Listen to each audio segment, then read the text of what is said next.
Hello, welcome to lawyer academy India. मैं हूं advocate करण मौर्य और हम लोगों का ये लास्ट पार्ट है इंडियन कॉन्स्टिट्यूशन के एमसीक्यूज का। ठीक है, इससे पहले हम 6 पार्ट्स देख चुके हैं और तुम लोग एआईबी और जुडिशरी या फिर आईबीपीएस एसओ की तैयारी कर रहे हो तो उसके लिए बहुत इंपॉर्टेंट लेक्चर है ये।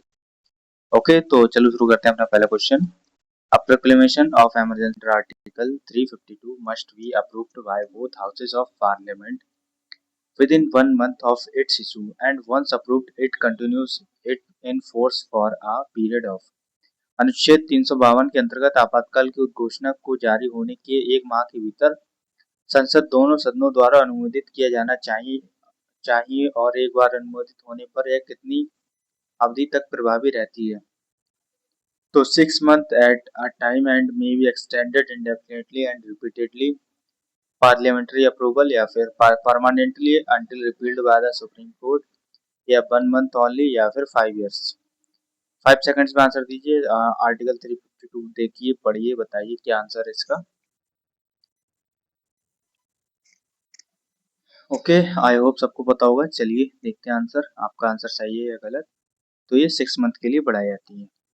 ठीक है, और रिपीटेडली फिर बढ़ाते रहते हैं जब तक कि इमरजेंसी खत्म नहीं होती। और इम्पोर्टेंट क्वेश्चन है ये एग्जाम पॉइंट ऑफ व्यू से। ओके, और नेक्स्ट क्वेश्चन हमारा, distinguish the operation of an article under Article 358 from Article 359। Article 358 automatically suspends Article 19 during a war external aggression emergency, whereas Article 359 on recurs। इसका कहना है कि अनुच्छेद 358 और 359 में क्या अंतर है। अगर 358 जो है वो अनुच्छेद 19 को क्या कर देता है, निलंबित कर देता है, तो फिर 359 क्या करता है। तो क्या करता है 359, बता देता हूँ। आर्टिकल 20 और 21 इनको पावर देता है कि ये निलंबित नहीं होंगे। ठीक है, बाकी सब निलंबित हो जाते हैं आर्टिकल, बट 20 और 21 को इम्यूनिटी देता है। Okay, answer B. Next question हमारा, following Kesavananda Bharati and the 24th amendment, what is the current settled position on parliament's power to amend fundamental rights under article 368। Kesavananda Bharati और 24वें संविधान संशोधन के अनुवाद अनुच्छेद 368 के अंतर्गत मौलिक अधिकारों में संशोधन करने की संसद की शक्ति पर वर्तमान स्थापित स्थिति क्या है। तो क्या है, parliament can never amend any fundamental right under any circumstances, या फिर only the supreme court not parliament can amend for fundamental rights, या फिर parliament has completely unrestricted power to amend anything including the basic structure, या फिर parliament can amend fundamental rights but such amendment cannot damage or destroy the basic structure। Answer दीजिए इसका 5 seconds में। और ये important question है तो exam point of view से। ठीक है स्टूडेंट्स, तो इसको ध्यान रखना आप लोग। ओके, तो चलिए आंसर देखते हैं इसका। तो इसका आंसर डी है, पार्लियामेंट अमेंड कर सकती है फंडामेंटल राइट्स लेकिन बेसिक स्ट्रक्चर को चेंज नहीं करेंगे। ठीक है, नेक्स्ट क्वेश्चन हमारा, the 10th schedule of the constitution inserted by 52nd amendment 1985 deals with. संविधान की 10वीं सूची जो 52 में संविधान संशोधन 1985 द्वारा जोड़ी गई, किससे संबंधित है। ऑफिशियल लैंग्वेज से, एडमिनिस्ट्रेशन ऑफ यूनियन टेरिटरीज से, या फिर पंचायती राज से, या फिर disqualification of members of parliament. तो आंसर दीजिए इसका 5 सेकंड्स में। बहुत ही सिंपल सा लॉ है, सिंपल सा क्वेश्चन है। ओके, तो ये है हमारा disqualification of members of parliament. इसको दल बदल का नियम भी कहते हैं हिंदी में। ओके, नेक्स्ट क्वेश्चन हमारा, आईआर कोलो versus state of Tamil Nadu held that laws inserted into the 9th schedule after a specific landmark date are not automatically immune from judicial review and can be tested against the basic structure doctrine, which date is treated as the cutoff। IR कोलो बनाम तमिलनाडु राज्य में यह माना गया कि एक विशिष्ट ऐतिहासिक तिथि के बाद 9वीं अनुसूची में डाले गए कानून स्वतः न्यायिक समीक्षा से मुक्त नहीं है और मूल ढांचे के सिद्धांत के विरुद्ध परखे जा सकते हैं। किस तिथि को कट ऑफ माना जाता है, 18 दिसंबर 1976, या फिर 15 अगस्त 1947, या 24 अप्रैल 1973, या फिर 26 जनवरी 1950। 5 सेकंड्स आपके पास, और ये दोनों तो होंगे ही नहीं पता है, बट इन दोनों में कंफ्यूजन होगा आपको। तो आंसर बताओ आप लोग इसका। ओके, तो आंसर देखते हैं हम इसका क्या है। तो ये है हमारा 24 अप्रैल 1973, ठीक है। The date of the Kesavananda Bharati judgement. Next question हमारा, the eight schedule of the constitution contains the list of officially recognised language of India as a recent amendments. The number of languages listed in the eight schedule is. संविधान की 8वीं सूची में अनुसूची में भारत की आकस्मिक रूप से मान्यता प्राप्त भाषाओं की सूची है। हाल के संशोधनों के अनुसार 8वीं अनुसूची में सूचीबद्ध भाषाओं की संख्या कितनी है? 22 लैंग्वेज, 15 लैंग्वेज, 35 लैंग्वेज या फिर 10 लैंग्वेजेस। 5 सेकंड से आपके पास आंसर देने के। ओके, तो सिंपल सा क्वेश्चन है, ज्यादा टाइम नहीं बर्बाद करेंगे। इसमें हमारी 22 लैंग्वेजेस हैं, ठीक है, 22 भाषाएं। नेक्स्ट क्वेश्चन हमारा, the replacement of term internal disturbance with armed rebellion in article 352 by the 44th amendment 1978 was primarily intended to. 44 संशोधन 1978 द्वारा अनुच्छेद 352 में आंतरिक अशांति शब्द को सशस्त्र विद्रोह से प्रतिस्थापित किया जाना मुख्यतः किस उद्देश्य से किया गया था? तो transfer emergency power to supreme court, या फिर remove the president's role in declaring emergency all together, या फिर make it easier to declare emergency at any time, या फिर make it harder to declare a national emergency on vague और politically motivated grounds in response to the 1975 emergency. 5 seconds आपके पास answer देने के इसके, और बहुत ही अच्छा क्वेश्चन है ये बोल सकते हो आप लोग, ठीक है, एग्जाम पॉइंट ऑफ व्यू से। तो इसको याद रखना स्टूडेंट्स। ओके, तो इसका आंसर देखते हैं हम लोग। इसका answer make it hard to declare a national emergency, क्योंकि लोगों ने ना इंदिरा गांधी जी ने 1975 में ऐसा कहा जाता कि उन्होंने अपने पॉलिटिकल फायदे के लिए इमरजेंसी लगा दी थी, इसलिए इसको हटा दिया गया है, और ये आर्म्ड रिबेलियन वाला जो केस है इसको हटा दिया, सॉरी जोड़ दिया। नेक्स्ट क्वेश्चन हमारा, चलो इसको छोड़ देते हैं इसको। The 11th schedule of the constitution inserted by the 73rd amendment 1992 list 29 subjects such as agriculture, minor irrigation and rural housing in relation to which 73rd amendment, sorry 73वें संशोधन 1992 द्वारा जोड़ी गई संविधान की 11वीं अनुसूची 29 विषयों जैसे कृषि, लघु सिंचाई और ग्रामीण विकास को सूचीबद्ध करती है, जिनके संबंध में क्या है? The state legislature may endow panchayats with powers and responsibilities for implementation of schemes for economic development and social justice, या only municipalities have power not panchayats, या फिर only the union government has exclusive power, या फिर no government body has any other power on these subjects। Simple सा क्वेश्चन है, answer दीजिए 5 seconds में आप लोग। ओके, आई होप आप समझ गए होंगे इसका आंसर क्या है। तो ये है हमारा आंसर ए, ठीक है।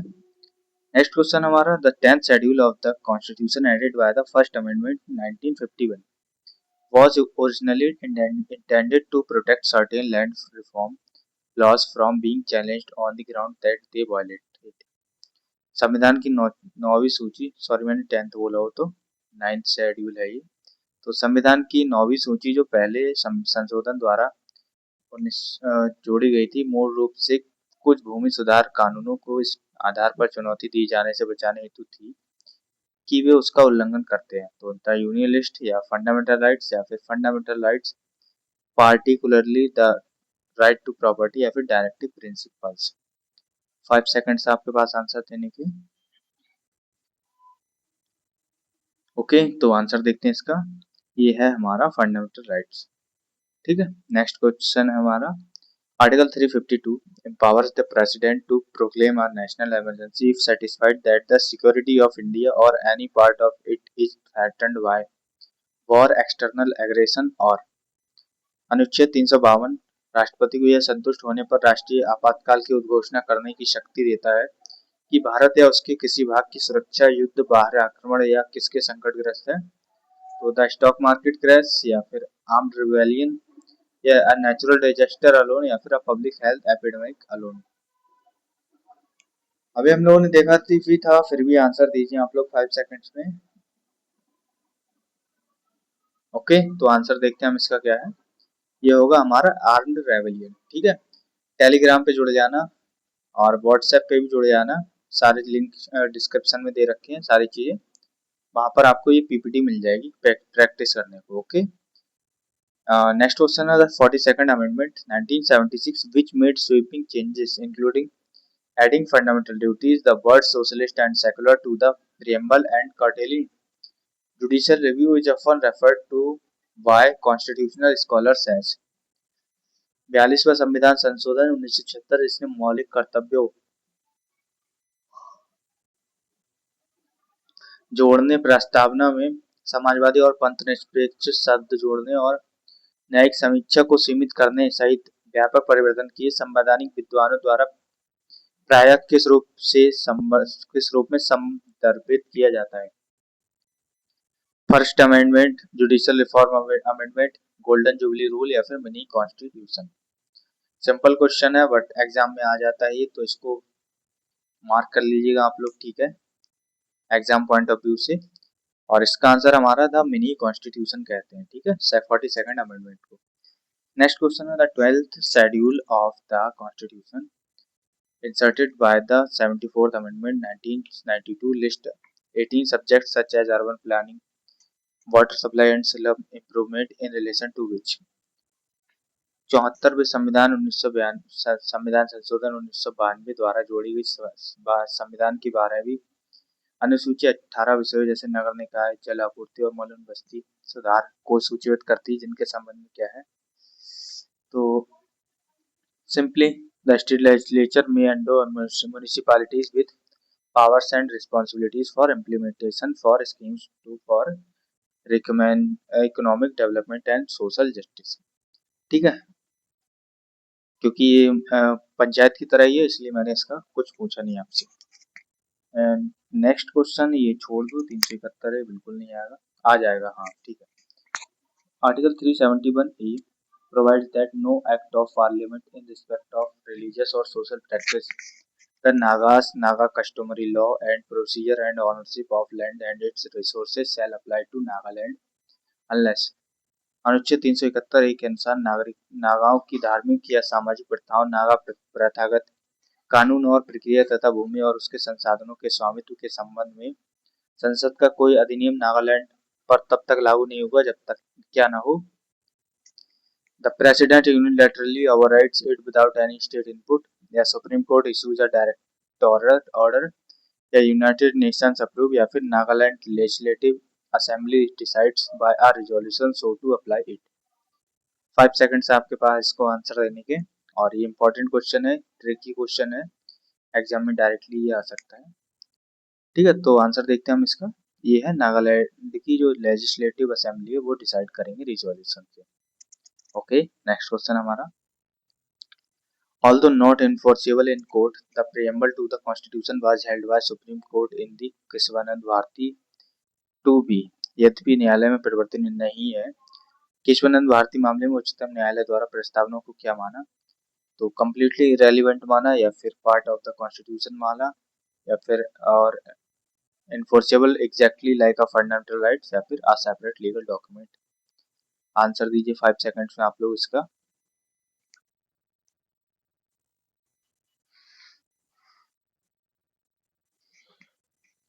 ओके, आई होप सबको आंसर पता होगा इसका।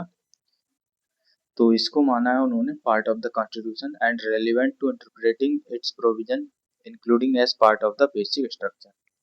ओके, नेक्स्ट क्वेश्चन हमारा, article 358 provides that while a proclamation of emergency declared on the ground of war or external aggression is in operation, the freedoms guaranteed under Article 19 are। अनुच्छेद 358 के तहत जब युद्ध या बाहरी आक्रमण के आधार पर घोषित आपातकाल की उद्घोषणा प्रभावी हो, तब अनुच्छेद 19 के अंतर्गत गारंटीकृत स्वतंत्रता क्या होती है, तो क्या होती है, वो सस्पेंड कर दी जाती है। ठीक है, ओके, तो इसका आंसर हमारा बी, ऑटोमेटिकली सस्पेंड कर दिया जाएंगे। बस 20 और 21 ही रह जाते हैं आर्टिकल, बाकी कुछ नहीं बचता। नेक्स्ट क्वेश्चन है article 370 which granted a special autonomous status to the erstwhile state of Jammu and Kashmir was significantly altered in effect by presidential order in 2019. What was the broad constitutional effect of this action? इनका पूछना है कि जो 300 article अनुच्छेद 370 में जो जम्मू कश्मीर राज्य को एक दर्जा दिया गया था स्पेशल राज्य का, तो उसको हटा दिया गया राष्ट्रपति के स्पेशल कानून से। तो इसका संवैधानिक प्रभाव क्या हुआ है? It merge Jammu and Kashmir with a neighbouring state, या फिर it granted Jammu and Kashmir complete independence from India, या फिर it extended almost all provisions of the constitution to Jammu and Kashmir and led to its reorganisation into 2 union territories, या फिर it had no practical effect at all. Simple सा क्वेश्चन है, I hope सबको पता होगा, आंसर दीजिए। ठीक है, इसका आंसर है इन्होंने एक्सटेंड किया है प्रोविजंस को, ठीक है, और जम्मू और कश्मीर को अलग अलग टेरिटरीज बना दिया। ये छोड़ दो, हाँ ये इंपॉर्टेंट है एग्जाम पॉइंट ऑफ व्यू से, स्टूडेंट्स याद रखना इसको। Article 358 lays down the procedure for amendment of the constitution. Which of the following categories of provisions requires ratification by not less than half of the state legislatures in addition to special majority in parliament? अनुच्छेद 368 संविधान संशोधन की प्रक्रिया बताता है निम्नलिखित में से किस श्रेणी के प्रावधानों हेतु संसद में विशेष बहुमत के अतिरिक्त कम से कम आधे राज्य विधानमंडलों द्वारा समर्थन आवश्यक है? तो only amendments to the preamble, या फिर ऑल अमेंडमेंट्स विदाउट एक्सेप्शन, या फिर previous affecting the federal structure such as election of president और the distribution of legislative powers between union and states, या no amendment ever requires state ratification. 5 seconds आपके पास, answer दीजिए।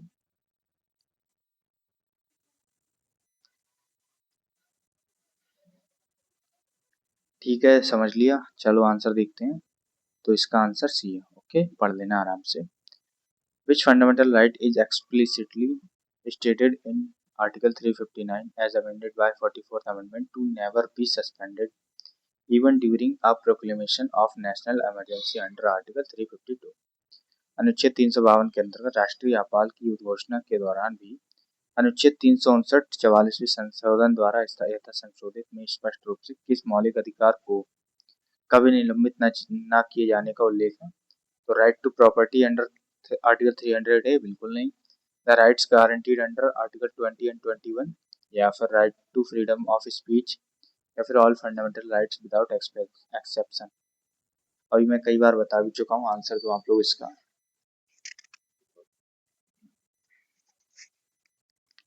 Okay, I hope सबको answer पता होगा।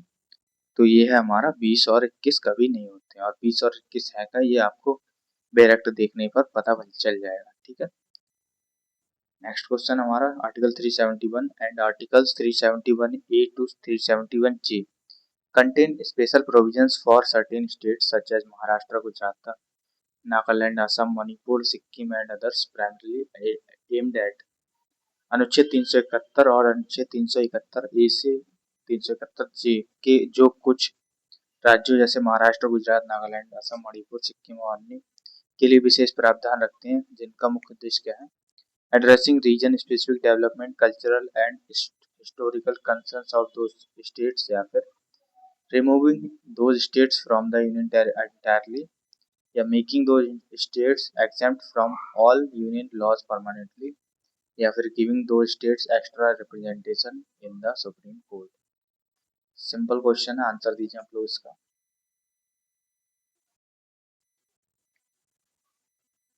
Okay, चलिए answer देखते हैं हम इसका क्या है। तो इसका आंसर है एड्रेस करना हिस्टोरिकल डेवलपमेंट कल्चरल चीजों को।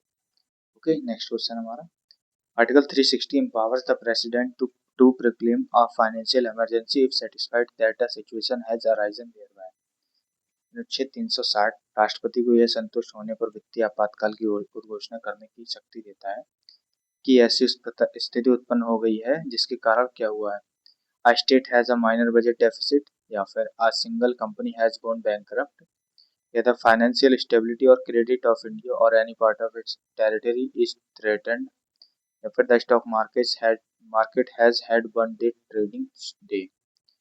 5 सेकंड्स आपके पास, आंसर दीजिए। ओके, सोच लिया? तो इसका आंसर हमारा सी, जो फाइनेंशियल स्टेबिलिटी ऑफ और क्रेडिट ऑफ इंडिया या any part of its territory is threatened.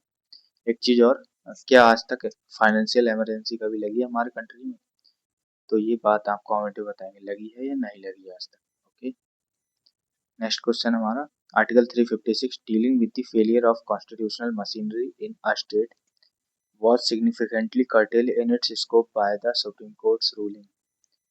राज्य में संवैधानिक तंत्र की विफलता से संबंधित अनुच्छेद 356 के दायरे को उच्चतम न्यायालय के किस निर्णय द्वारा महत्वपूर्ण रूप से सीमित किया गया? S R Bommai versus union of India, या फिर ए.के. गोपालन, या गोलकनाथ, या फिर Champakam Dorairajan versus state of Maharashtra. 5 seconds आपके पास आंसर देने के।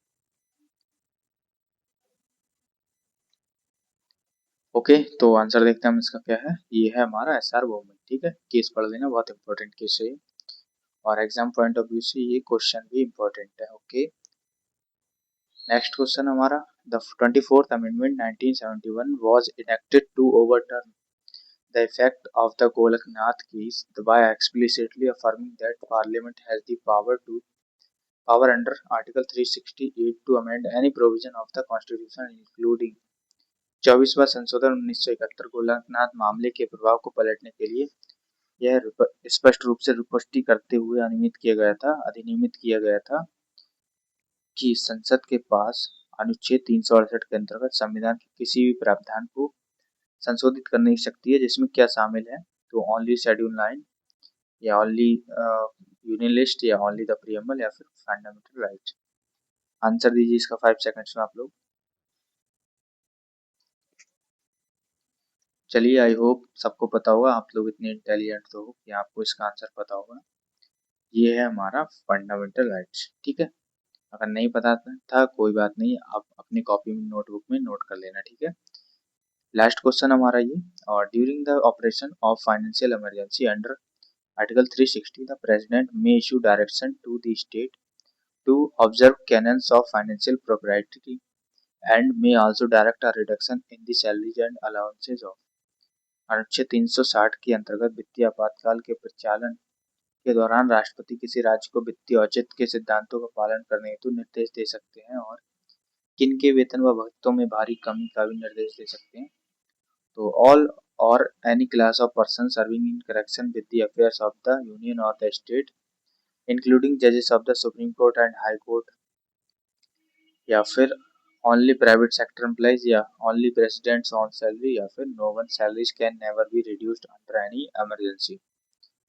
सिंपल क्वेश्चन है, 5 सेकंड्स आपके पास, आंसर दीजिए। ओके, तो आंसर देखते हैं, ये हमारा ये आंसर है। ओके, एक चीज पहले तो थैंक यू वीडियो देखने के लिए। दूसरी बात, आंसर मेरे को कमेंट में देना जो मैंने पूछे हैं, 25 में से आपके कितने आए ये बात बताना। और नोट्स मॉक टेस्ट वगैरह की आपको नीड है तो जस्ट 399 में आपको सारे की सारी नोट्स, सब्जेक्ट वाइज एमसीक्यूज और मॉक टेस्ट मिल जाएंगे। 20-20 मॉक टेस्ट हर पेपर के लिए, चाहे जुडिशरी हो, या आईबी हो, या आईबीपीएस एसओ हो। और जस्ट कैसे मिलेंगे, तो डिस्क्रिप्शन में मैंने सारी डिटेल्स डाल रखी है, बाकी इस नंबर पे भी आप पूछ सकते हो। ठीक है, तो मिलते हैं नेक्स्ट वीडियो में, तब तक के लिए जय हिंद।